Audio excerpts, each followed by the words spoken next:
Some families can trace their family history in the United States back to their great-great-great-grandparents. Some families can tell stories of their grandparents who were born during the Depression, but not me. My paternal grandparents came to the States after the Holocaust. They are Holocaust survivors. Tevel Heringer and Chaya Leichter, along with their families, lived in Krasnik, Poland. In 1941, the Nazis came to their town, killed people in their streets, and took away over 3,000 people, including Chaya's mother and sister. The other ones, who may have been the lucky ones, were forced to labor camps. Life was reduced to a daily struggle of survival.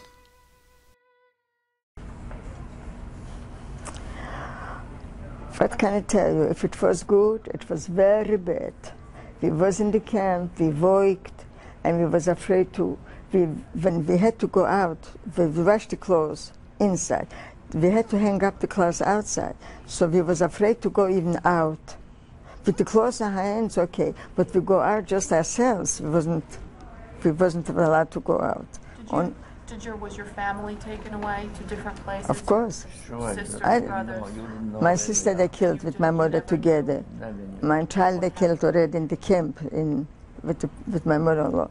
And my mother was from the first people where they took to the crematorium was my mother and my sister. How did you find out?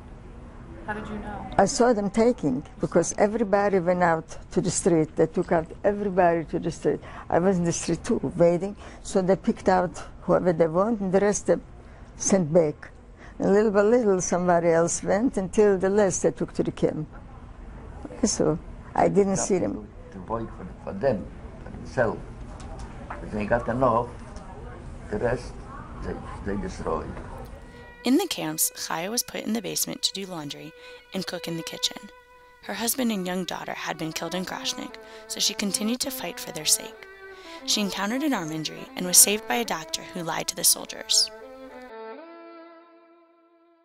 Tevel lost his 6 sisters and mother when the Nazis burned down a building with the young women inside.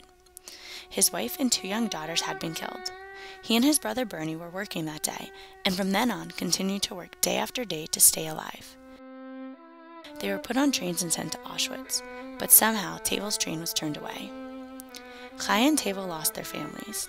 Having grown up with one another, they continued their friendship during this period of turmoil and saved one another.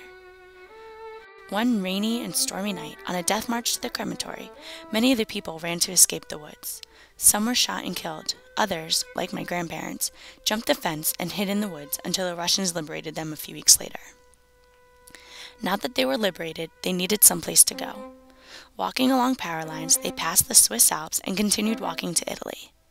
Italy greeted them with a displaced persons camp, where they searched for other family members. Tevel and Chaya decided to get married and to continue to fight for their lives while sharing food and shelter with thousands of displaced persons. Life wasn't any easier. Feelings of adjustment, guilt, nightmares, regret, and hunger settled in and became the base of the second part of their lives. It was time to find more family and put a life back together for themselves.